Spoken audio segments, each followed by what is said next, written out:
Hello, and welcome to a Pokemon XD Gala Darkness video, where today we'll be beating the game with the Dodrio line.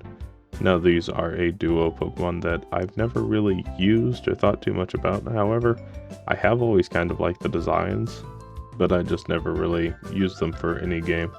So, let's see how well they do in this game, starting with their stats. Doduo has 30 HP, 85 attack, 45 defense, 35 special attack, 35 special defense, and 75 speed, and gets access to mostly normal and flying type moves. However, very specifically, it also gets the move Pursuit, which even though isn't all that useful because no trainer really swaps out their Pokemon, having access to any type of coverage at all, especially for normal flying types, as we've seen with Swellow, can actually make a Pokemon much better. So with that, let's go ahead and get right into it. Our Doduo in particular has a docile nature, which is a neutral nature, so it doesn't really add anything, which is honestly fine. I'd rather this than a nature that would lower my attack or my defensive stats. It gets the early bird ability, which is basically useless in this game because you can just call to wake up from sleep, or it gets runaway, which is also useless because there are no required wild battles in this game. And according to Bulbapedia, it gives the moves Peck, Growl, and Pursuit by level 10. So with that, let's go ahead and get right into it. At level 13, I get my first new move, which is Fury Attack. And because of my decent stab combination and having pretty high base attack, I actually get to the old man pretty quickly. I'm able to take down the Aber in a single peck. And then out comes Shroomish, which should also go down to a single peck. And then all that's left is Horsey, which actually survives one and is only brought down to half health, but a second one finishes it off, and I get through the early game pretty easily. Hello, other Doduo, and goodbye, other Doduo. At the Cypher base, I decide to beat the green trainer because he uses grass type Pokemon, and I am super effective against them, and they don't do very effective damage to me, so it just makes the most amount of sense. And let's go ahead and start the rambling. If you are enjoying this video so far, consider liking, and if you have any Pokemon suggestions, please consider putting them down below. Now on to the rambling. Now, first thing I want to say is I really do like the animations for Doduo, especially when it gets hit, like right here. The finger wag animation is pretty cool. And strangely enough, I was looking at the stats between this line and Manectrix, and they're very similar. Like, I wasn't expecting to basically be playing the physical version of Manectric this time, but it just happened that way. We'll get into that more whenever I actually evolve Doduo, but for now, we're just about done with the green trainer. One last peck should take down Pineco, and we actually nearly lost. And we move into the base, where we find another Doduo. Goodbye, other Doduo. And we get our first very powerful move really early in the game, which is Tri-Attack, which has a chance to freeze, burn, or paralyze, and it's 80 base power plus stab because we're normal type. Anyway, at level 31 we evolve into Dodrio, which brings along with it a huge stat increase. So, Dodrio has 60 HP, 110 attack, 70 defense, 60 special attack, 60 special defense, and 100 speed, so I will basically never get outsped by anything. And I have a pretty good attack stat, so I should be able to one-shot most things, especially with Tri-Attack this early on. Our defenses are lacking, and only having 60 special attack does kind of hurt our usefulness of Pursuit, but it still will get the job done. Anyway, like I was saying earlier about Manectric being very similar, their stats are just kind of more or less the same, except flipping the special attack and the physical attack. Anyway, I just find it a neat coincidence that I'm playing these two back to back after each other, and they mirror each other so well. Anyway, I go into the fight against Lavrina. She leads with a Love Disc and a Beautifly. I go for Tri-Attack to take down the Love Disc on the first turn. Go for another Tri-Attack to take down the Roselia, which gets a crit, but I don't think it mattered. And then out comes Delcatty.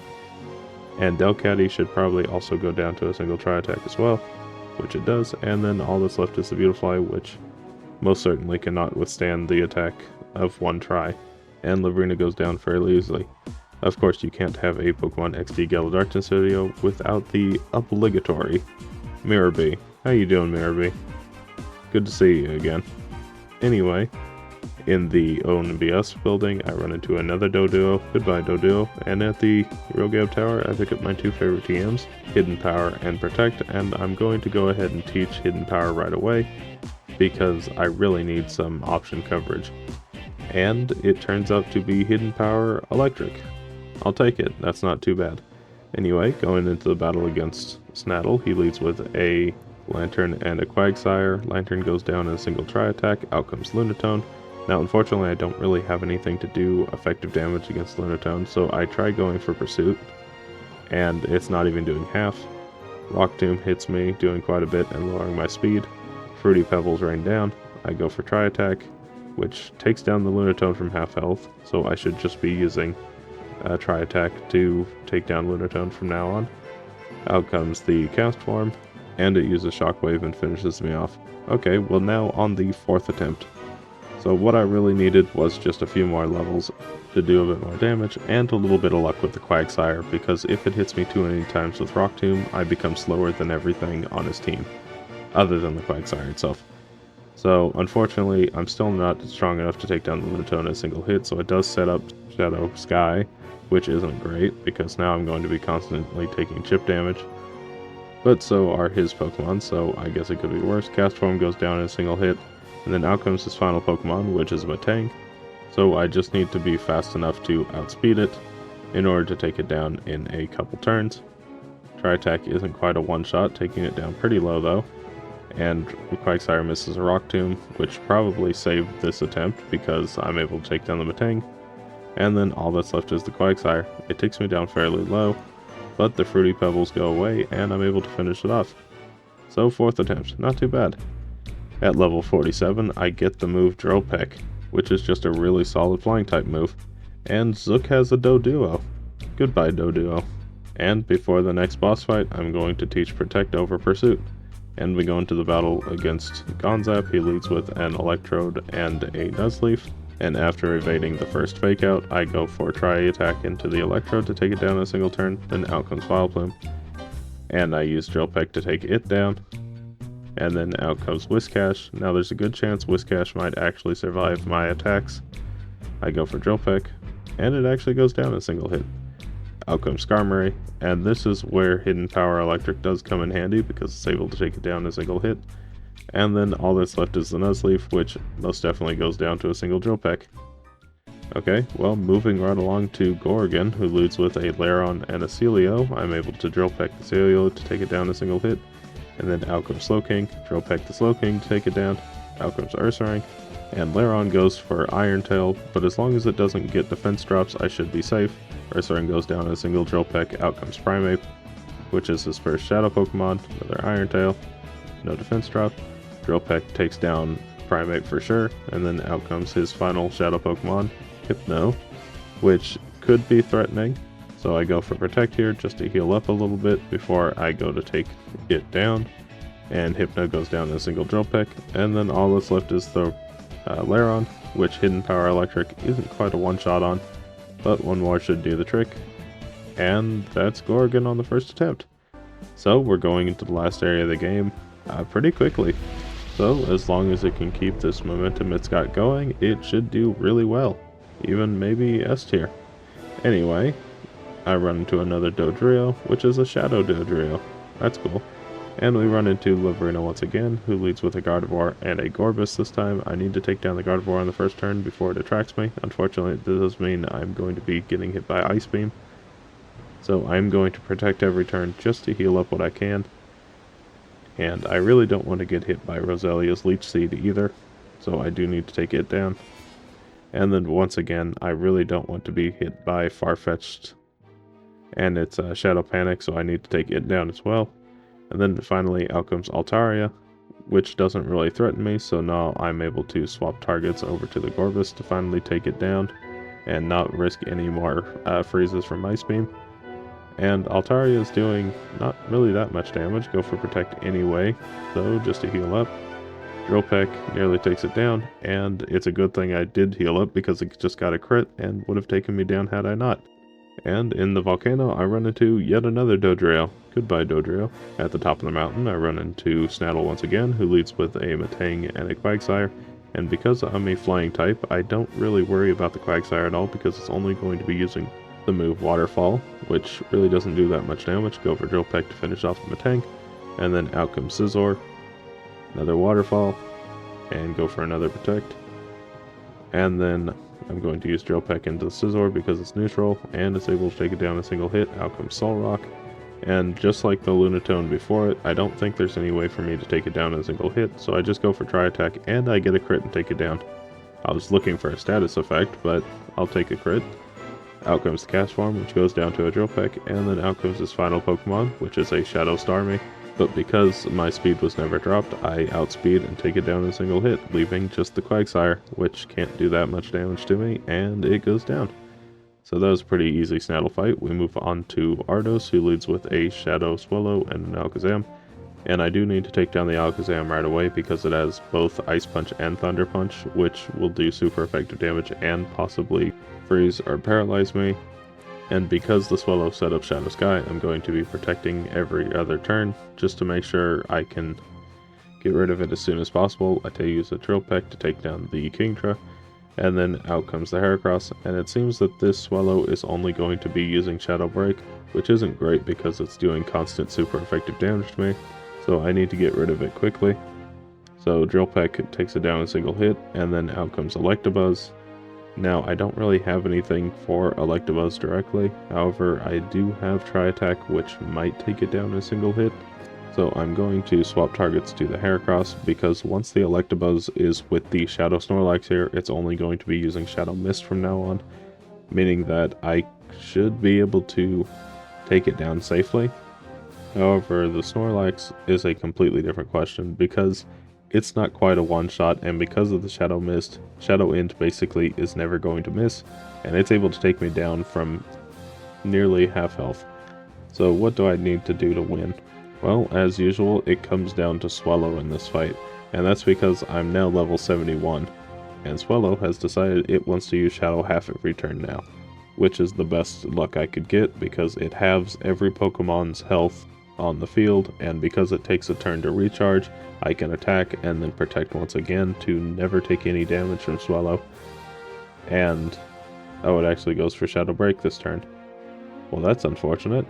I was kind of relying on it using Shadow Half. Well, anyway, out comes the Electabuzz, and then Heracross hits me with a Rock Tomb, which really doesn't matter that much. I'm able to heal up most of my health and take down the Electabuzz, because even though Electabuzz isn't really that scary next to Snorlax, because it's making Snorlax much stronger by making a 60% accurate move effectively 100, I need to take it down and leave the Heracross alive, even though it's going to be hitting me with pretty strong Rock Tombs. I know I should be safe enough to take down the Snorlax, and it actually misses, which is all the luck I needed. And I know I can take down Heracross in a single hit.